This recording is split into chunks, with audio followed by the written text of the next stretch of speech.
everyone? It is me, Giggling, and welcome back to Sly Cooper in the Thievius Raccoonus.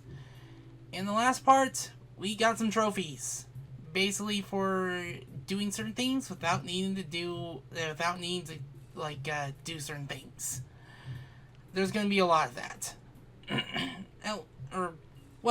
gonna be a lot of bonus objectives, but anyway. Now, I bet you were probably wondering why didn't I get that life from the last part. That's because the part was ending. So, let's get this life now. You can just jump to it. Easy as pie. There's another life over there. But, you know what? I think we should probably get the mini-game, we should probably get the mini-games out of the way. Be careful of the star throwers. For a place, you think they would put the star throwers in. I'm surprised they didn't put the star throwers in freaking China. Anyway, let's actually take care of one of the mini games, or one of the mini games of the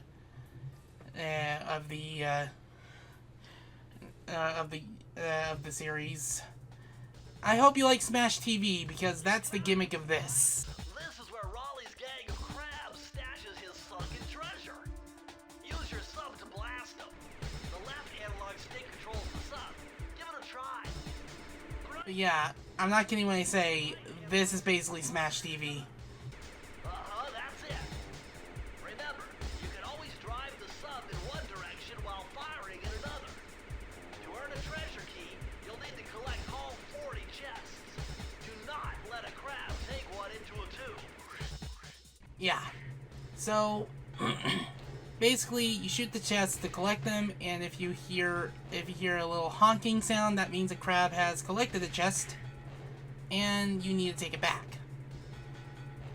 Now, don't get complacent, because it can be very easy to be focused on one chest. That another chest can be taken by a very grabby crab.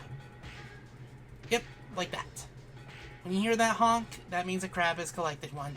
So, of course, stop shooting the chest you're currently shooting at, and go after the crab before it takes one into one of those tubes.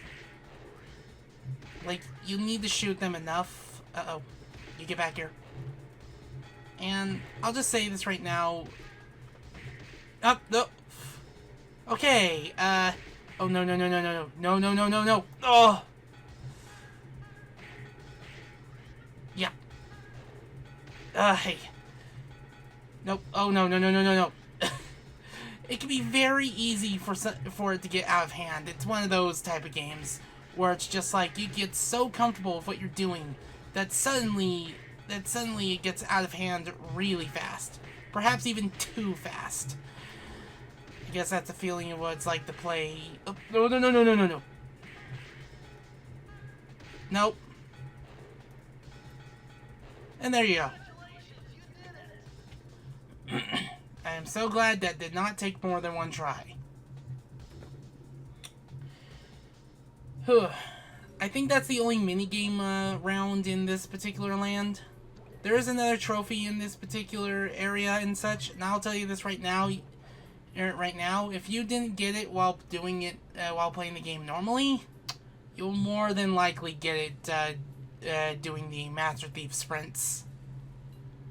And, funnily enough, I believe it's our last key.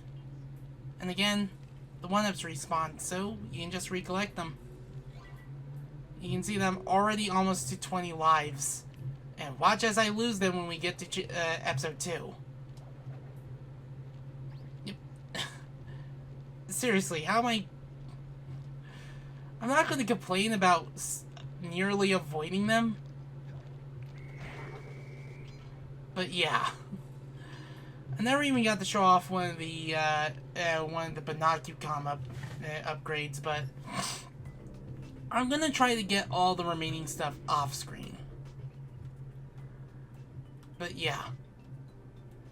Basically, when noticing your collectibles, just basically focus on the little reticles right there, if in case you're a bit lost. I'll be real here. I kind of wish we had this much sooner. Anywho.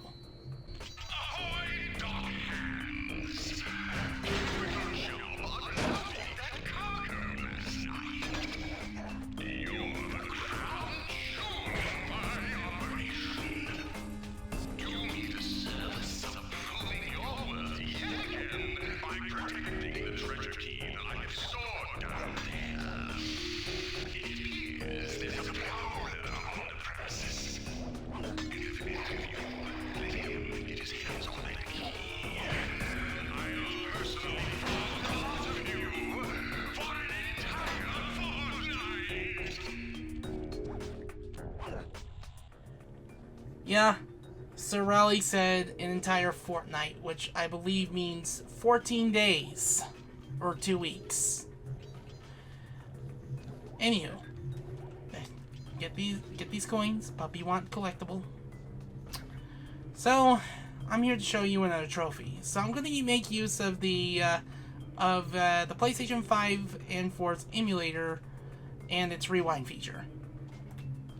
I recommend you want to perch like so, and you want to land on one of those two platforms.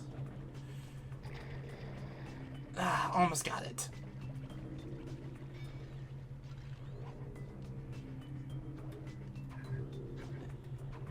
Slide, slide, slide, slide, like so. Nope, not that.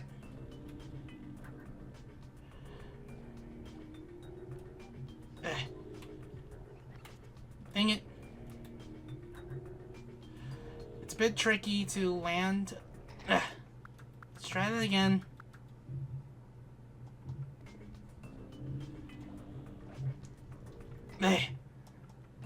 Sorry if I'm using the emulator this way, but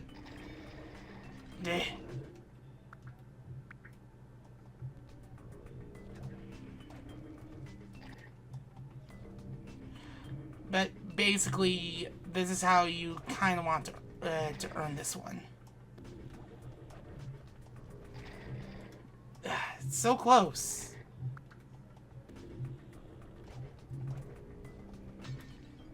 And why isn't the trophy popping?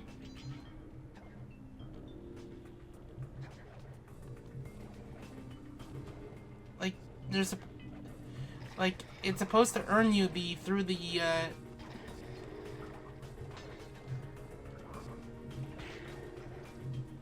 Is it because I have to beat the level first?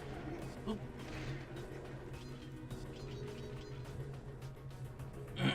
Because basically, that's a shortcut right there. Or is it because the PlayStation 4 version is very spotty in how it... and how it even unlocks trophies.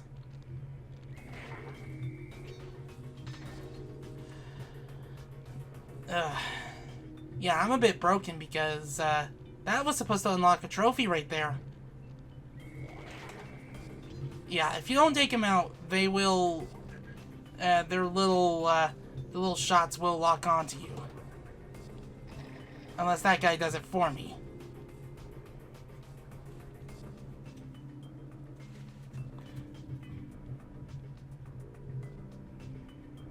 Because it's called through firing planks. Like, I used the crow's nest. That's what I did. I used the crow's nest to get past that.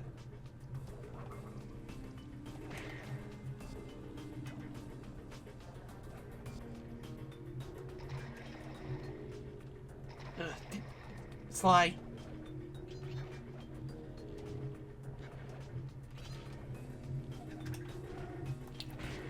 Huh. That's a good dodging technique. Okay, then. Okay. So here's what I'm gonna do instead. Instead of using the rewind feature, I'm gonna use a save state. We're gonna make a quick save this time. And...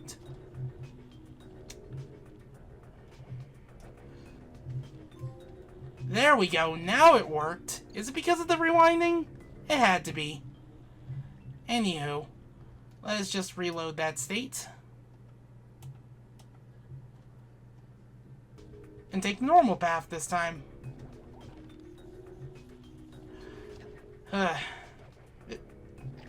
I can just fail doing so.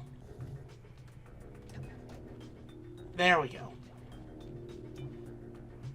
Yeah, you're not going to be able to get those clue bottles until you do this. Now, I don't know whose eye is going through that, but all I can say is just, no, you don't have to do anything with that eye.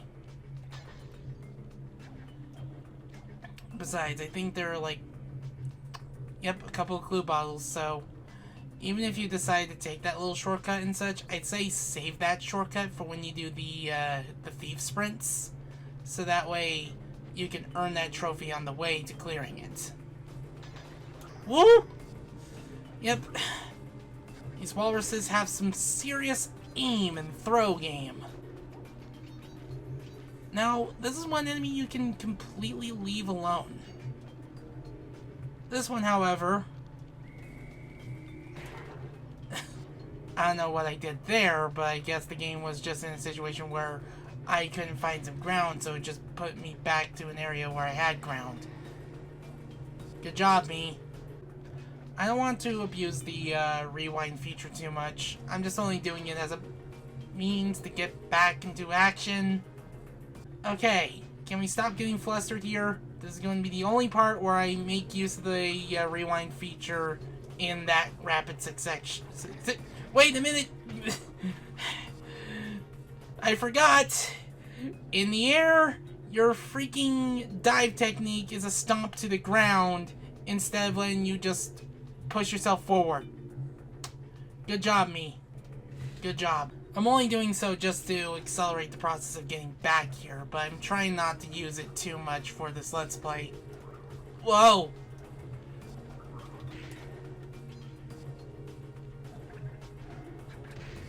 Ugh. Hey. Now, another thing about your abilities when it comes to Sly 1, you can use them as many times as you want. You can roll as many times as you want. You can dive. You can slow down time as many times as you want. And the same can't be said about the sequel, where you actually have a meter on how much you can use it, and you actually replenish that meter by using the by gaining health. More on that later. Press the circle to enter the vault code. This one was cake. Input 719.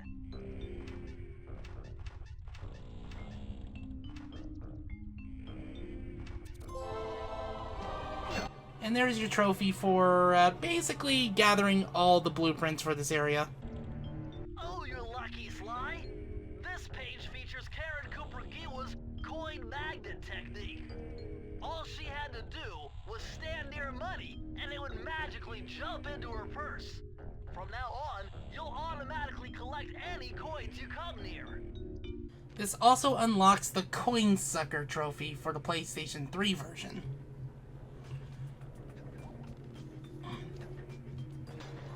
But yep, and we also cleared every job in episode 1. So now, we actually can face the boss now. So of course, let's make our way to Sir Raleigh. Yep, I already talked about that, Bentley.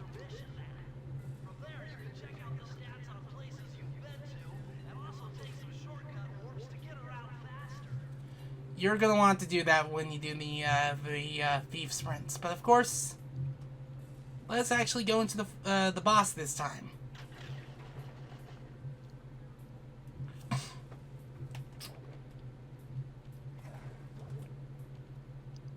Now, if you can do some glitches, you can actually like somehow like get like a moon jump into the boss. But it's like some precise glitches that I can't even begin to fathom how to talk about them.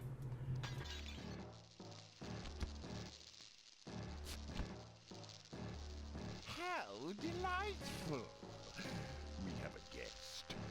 The only thing is, I hate unexpected guests. Listen, Raleigh, wipe up my family and steal what's mine, you better expect company. Oh, I'm ever so sorry. How sloppy of me not to finish the job. Obviously, we should have snuffed you out as well. So, without further ado, let me make amends by exploding to gargantuan size and squashing you like the insignificant bug that you are. Bring it on.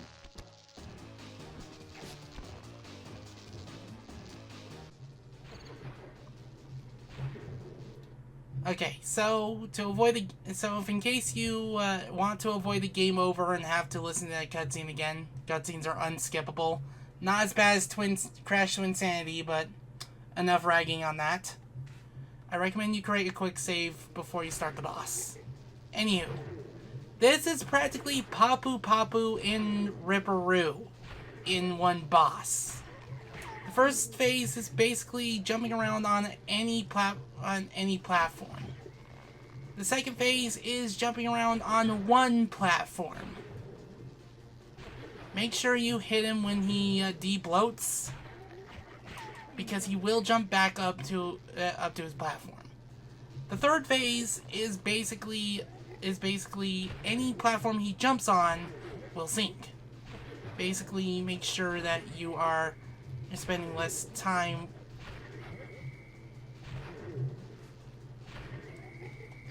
Oh, good job, me. I swear, I just can't get through this boss without dying once. Hubris. Anyway. I don't know what got into me there, because I really, I guess I was getting complacent with just getting ready to swipe him. So, of course, I'm not kidding when I say, this is basically Papu Papu and Ripperoo's boss fights in one. Papu Papu from Crash 1, Ripperoo from Crash 2. I am making a lot of Crash references, even though I'm taking a bit of a hiatus. So, remember, just make sure you have him jump twice on each platform.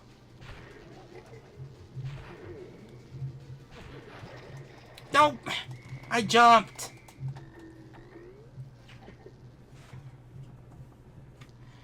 Okay, can I do this without dying? Thank you very much.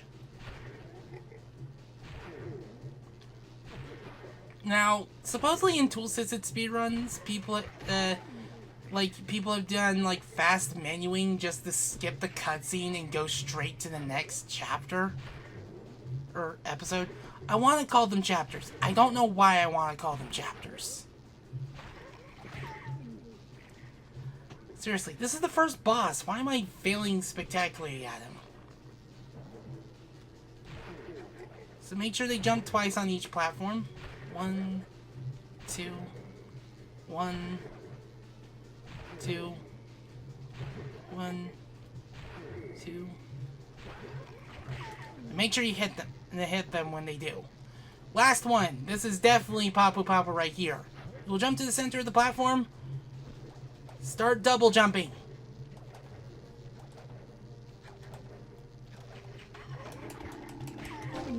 There we go. You've beaten me. Well, gloat all you want, Sly Cooper. You're no match for Mugshot, my villainous cohort in Utah. You will see. Mesa City is so well guarded, a snake couldn't slither in without setting off alarms. That was not supposed to be the angle. That was not the angle that was supposed to show up there. I'm so glad I have that recorded. Anyway, if you were to play the PlayStation 3 version, beating Sir Raleigh gives you a silver trophy instead. So this is a case where one version is gold, the other is silver.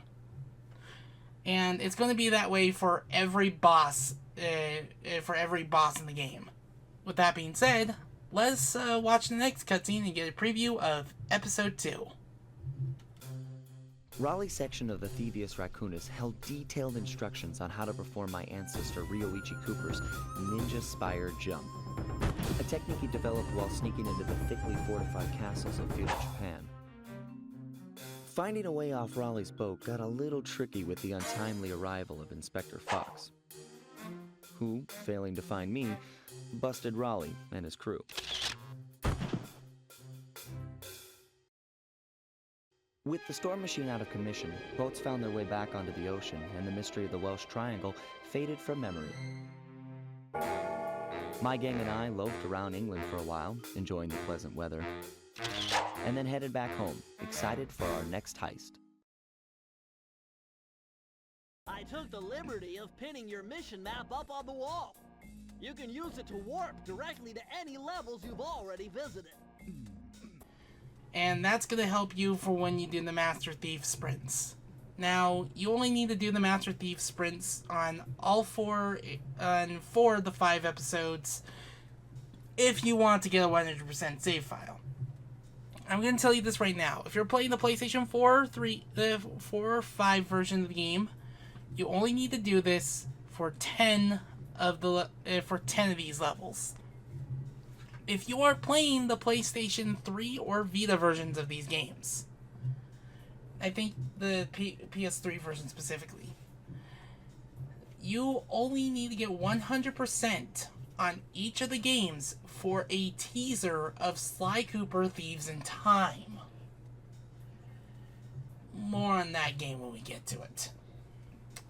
But yeah, that was already the first episode taken care of in only 3 parts. As you can tell, each episode is themed after the character's specific area, and we already gathered a huge selection of their treasures from them, such as the statues and the fish and, of course, some of the hazards. We're all set to go to Mason City. And each area is going to be themed after the character and such as like the bone for Mugshot, the ship for Sir Raleigh, and you can even see the other areas that we have yet to go to, only they're being obscured by Murray, who is listening to a Walkman while on Bluetooth? This is 2002! How are you listening to Bluetooth in 2002, Murray? Yeah, I think we can just leave it on this screen for a bit while I wrap things up. If you want to donate, there are a couple links in the description below. Any amount helps. If you want to follow this series and any others like it, just click the subscribe button and the bell and you'll be on your way. But you don't have to if you don't want to. The thought is appreciated. Anyways, if you want to, I'm already repeating the... Anyway, I hope you're taking really good care of yourself. And I shall see you with the next episode.